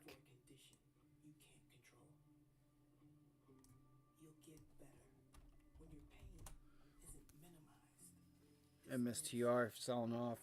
I thought MSTR was overcrowded Friday. It's no wonder it's selling off now. All right, RGTI right up here at that $30 zone. Here we go. All right, so we're pulling back. Let's see what happens here. And on this bounce, if we can get a bounce back here. I'm going to switch over to RGTI, guys. There's your bounce back hold. So bounce back hold again. Longs would be to 16. Shorts would be down to like, $11. It would mean that, I'd be looking for like a dollar move to the downside. But to the upside, I would be looking to see if you consolidate above $12. Then I would look for a breakout back up to like 16 or so. You have the 20-day moving average right there at high a day. The next support level, though, is up there like, 1525. It's like 1525. Let me pull up like a 30-minute chart here for RGTI.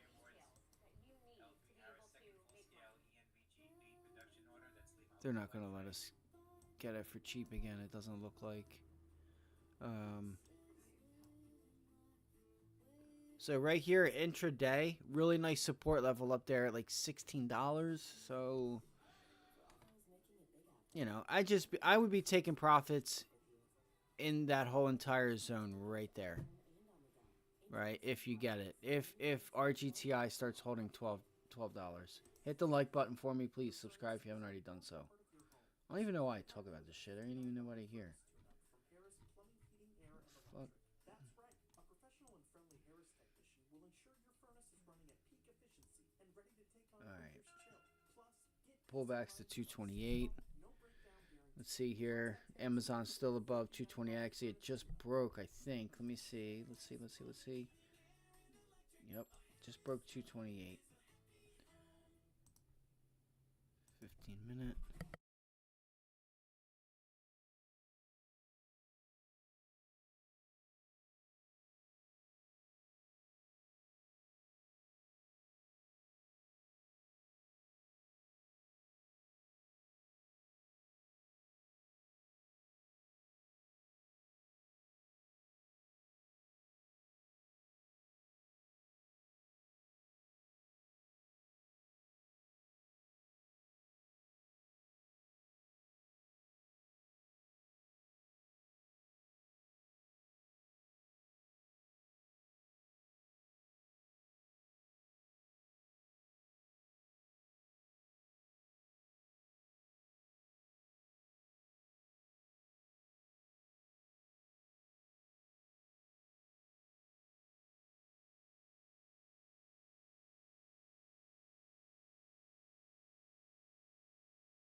How?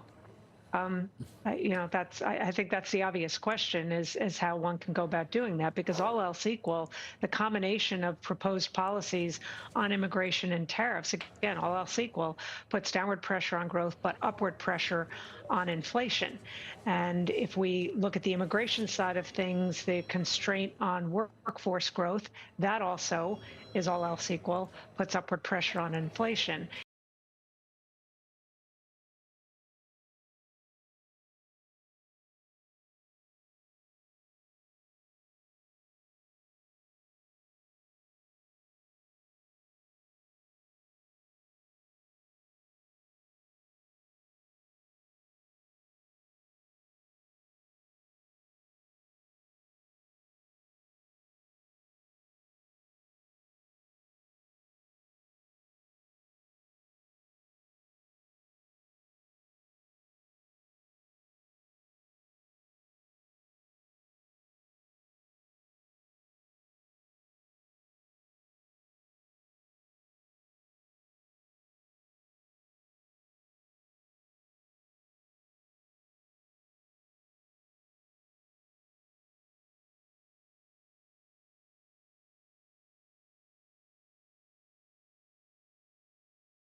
Fuck, that's a little expensive now. But there you go. $12 rejection bounces into that zone. There was still a lot of talk yesterday on an external revenue service and tariffs making the country rich. So those objectives remaining in place. We also then saw Might be there's $10 puts, guys, for this week. Trump formally established DOGE, the Department of Government Efficiency, ended telework policies for federal employees and stripped some job protections for career officials as well. And then he put in place a freeze on both hiring and regulation. And then the third bucket is what I would call sort of global withdrawal, almost isolationist in some of these moves. Trump pulled the U.S. out of the Paris Climate Accord, the World Health Organization, and the OECD global tax deal. He's ending asylum, trying to end birthright citizenship, and he issued a 90-day pause in any foreign development assistance. So sort of a striking split screen here, guys, with Davos going on this week. America First was threaded throughout every piece of these actions signed yesterday. And then finally, one last thing to flag, the White House has told us to expect what they're calling as a big infrastructure announcement later this afternoon. So more to come on that front. Guys. Big infrastructure reminds me of the first Trump administration. Every week was infrastructure week. Megan, you know, I noticed the shares of a number of the electric vehicles. So right now, guys, I'm watching. I am watching Amazon. Paris Climate pulling out of that, or the rollback potentially of IRA. What do you make of it? All right, QQQ. Those things also ending these tax credits that were incentivizing people to go with electric vehicles. All of that now being off the table. I think it could be any one of those. But what we do know is that there's going to be much more to come on this front. There could even be further regulation, ending EV mandates is Wish what I they're could calling see. it for now. But how much more does he want to get back in there to really boost the American automakers that might lean more heavily away from electric vehicles? So much more to watch. I think it's a combination of all of that. Look forward to some more headlines after the close, Megan. Thanks. Megan Cassell, busy morning in D.C., obviously. Busy morning in Davos as well. Let's get back to Sarah, talking with some of the world's top business leaders at Davos. And I know one of the main topics, at least in this early part of the week, Sarah, is AI. Hey, Carl, I gotta say there's a lot of optimism here in Davos from the world leaders and the CEOs around the Trump administration and some of the policies pro-growth, bringing business back to the table to have a seat, deregulation. Dude, come on. From CEOs daily. I think that has spread. I just hate that I can't see thinking that some of the global CEOs would be more worried about chart that well. tariffs and the impact on global growth. And in fact, I haven't heard that much discussion around tariffs. It's more on will those pro-growth policies and the sort of wave that Trump is ushering into the U.S. rub off on places like Europe and the U.K. I know deregulation isn't necessarily what you think of when you think of Europe, but just looking at the kind of excitement that is building around some of these Trump policies and how that could really change the way governments look at their own policies around the world. Another major source of optimism here in Davos this year is AI. Now, in previous years, it's all about hopes and dreams. Let's see if you can get that extension here on RGTI. This year, it's not. We're there.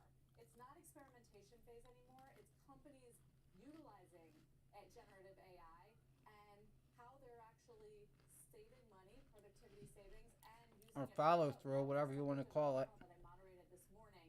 And it had the CEOs of Aramco and PepsiCo, Just so you know, Accenture, and AWS. And you have your daily trade line right there at 1126, guys. So I'd be taking some profits right there in front of, right around that area on your daily chart. You guys can see it's been an area of resistance and support. It likes to trade with it and around it. So make sure you're identifying what's going on all time frames. Productivity of wealth used to run logs and all of these things, but in areas where we cannot run all of these logs to see the subsurface in terms of permeability, porosity. Now you can I'd be taking my profits there, guys. If you guys can get 45, 50 cents, 40 cents, take it. Take it. There's a lot of data that comes. AI is helping us to transform the way we are.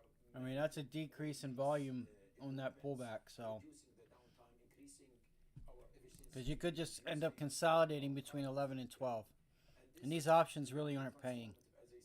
I mean, listen, you could just start selling off like crazy, sure. Sure, that could happen also, but for instance, say that drug discovery holds a lot of promise when it comes to AI, but going to take years to actually yield results. He's positioning Again, I'm his just company to reiterating be some of the things that I would do. when it comes to that. And I also had a chance to speak with the head of AWS, Matt Garman, about where we are. All right, there was the bounce back at 220. God damn it. How did I miss that? After really rapid growth, Gen AI development has hit a wall. Here's what he says about that. The technology is moving at an incredible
higher consumer.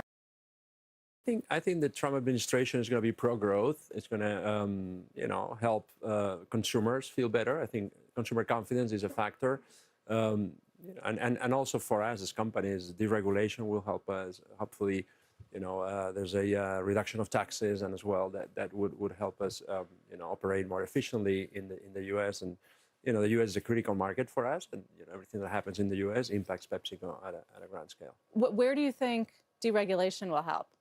I think deregulation in general is good for business. We're having too many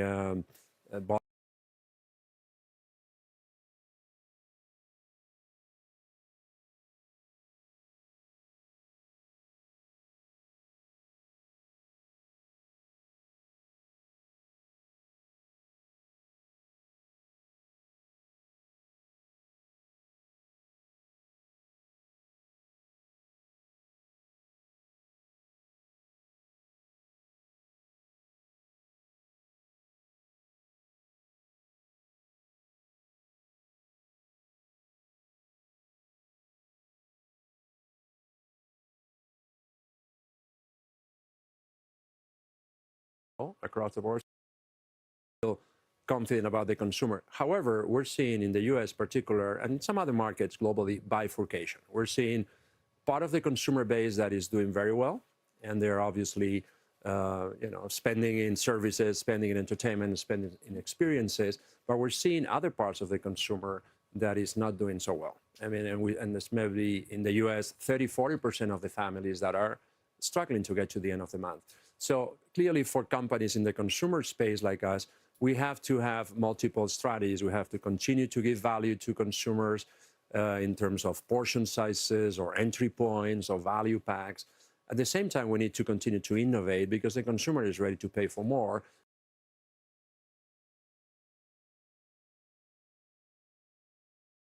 When you offer functionality, when you offer convenience, when you offer health and wellness opportunities. So we're playing on both.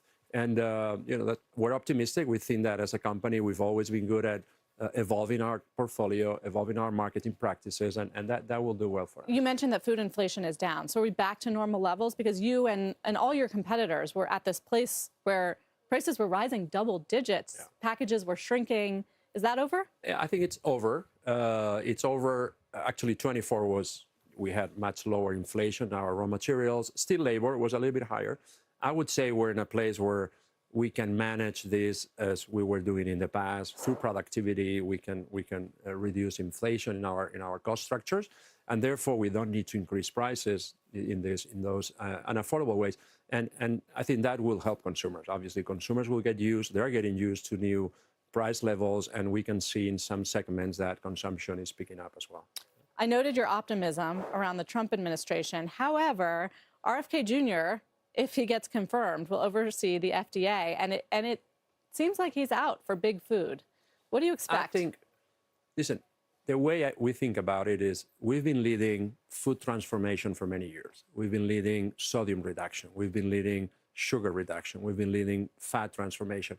We've been leading actually artificial colors removal. We don't have dye number 3 in the United States. Oh, you don't have red dye? In any of our products. Mm-hmm. Now, what I would like to have, and we do this with any administration, how do we work together with the administration in a, I would say, science-based food policy, and also pragmatic in the execution, where we can move the American food industry to zero artificials? I would set a very high standard for all of us. Like, can we do this in 3 years? Can we do this in maximum 4 years? Can you do that in 3 years? We can do as at PepsiCo, but I would like for the whole industry to move to that level. Otherwise, you know, it would be an unfair situation. So can we work with the government, and we will put our best efforts in having pragmatic, science-based food policy that moves the whole industry, I would say, out of home consumption and in-home consumption to zero artificials. I think it's doable. But what about processed food? He's also complained about processed food and could potentially make changes when it comes to food aid or school lunch programs. Wouldn't that be painful? I think along with the artificial removals, we think we should work on transparency and communication. I think there has been very not science-based communication about what is ultra-processed food. I think we cannot misinform the consumer and lead to kind of negative perceptions on anything that is not fresh. I think the world needs packaged food. The world needs high standards, safe and high quality food. And we need to educate consumers. I think we need to tell consumers what is in the products, We need to educate consumers on how we use kitchen logic to cook our foods, and make sure that they understand that products that are packaged don't need to be ultra processed. And I think that is a complex communication that I think we need the government, we need the whole industry, and we need to give the consumer fair information, transparent information. Is your just to be clear, how much of your portfolio would you consider processed versus ultra processed? I think most of our portfolio is processed, and we have also fresh products. Like we have gazpacho products. We have hummus. We have such a broad array of products that gives consumer options for all the occasions around the day, and our products are available throughout multiple reach points. So our ambition is to be always everywhere, and we want to give consumer choices across the day, nutritious, tasty, convenient, and that's the essence of our business. Is it possible to ban processed foods from school it's lunches? Impossible. Or? No, I think we have to have very high standards for school lunches, and we have K-12, a lot of products that participate, products that have very low sodium, products that have whole grains, products that are very nutritious. So we are in schools, and I think we will continue to be in schools. Food stamps? Food stamps as well. Yeah. I think consumers should be given the choice to consume any products, and I think any product fits in any diet. We're emphasizing portion control as a key element of consumption. If I give you data, about 5-10 years ago, most of our portfolio in the U.S. was in large bags. Today, 70% of our portfolio is in small bags, small portions, either through multi-packs or just single serve. So consumers are moving in their choices. They're moving to a smaller portion. I think our products belong in any diet, in any day of consumption, in smaller portions. And that's one vector of this strategy, along with continue to change the portfolio to healthier products, to products that provide convenience, products that combine nutrition and convenience. So again, it's something we'll do organically. It's something that we've been doing inorganically. If you think about some of the acquisitions like Sabra, which gives us a huge opportunity to have plant-based protein in mini meals, or brands like Siete, which also gives us the opportunity to expand beyond snacking into meals, which is one of the strategies that we're following in the last few years. And before we let you go, just on the news that recently broke, the parting gift from the Biden administration to you is the FTC sued you for what they call giving unfair pricing to one big box retailer versus others. You have come out strongly against it, said that that's not what you do. I just wonder if this is something you expect to be reversed in the Trump administration, and how you're preparing for the fight. We obviously feel that we haven't broken any law. We are very strict with our commercial practices and legal practice. What makes us what's very encouraging is that the two commissioners in the FTC, the two Republican commissioners, said that those were the worst cases they have seen in many years, and they had really no substance. So we believe in the legal system, and we'll obviously defend ourselves. And I think common sense will prevail. Ramon, thank you very much for the time here in Davos. Good to see you always. Ramon Laguarta. We're not done. Don't miss the CEO of Gap, Richard Dixon. He's going to be joining me a little bit later this hour, Carl, to talk about the turnaround that he has engineered in all 4 of their brands. And what a turnaround that's been, Sarah. Fascinating. We'll see in a bit. Sarah Eisen out in Davos. As we go to break, watch Horton today. The home builder does beat estimates, reaffirms the full-year guidance, not exactly helping the stock this morning in a fairly constructive tape. Dow's up 250. We're just off a session high. Stay with us.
NBC.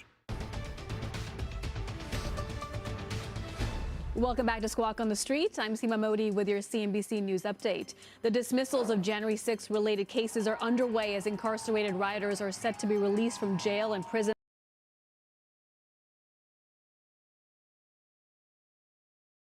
following sweeping pardons and commutations from President Trump. More than a dozen dismissal motions have been filed so far. They are signed by Edward Martin, a January 6 defendant advocate who is now acting U.S. Attorney for Washington, D.C.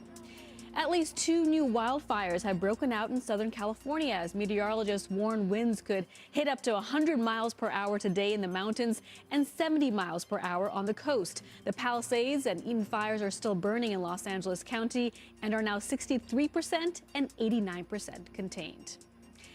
Vice President J.D. Vance swearing in Marco Rubio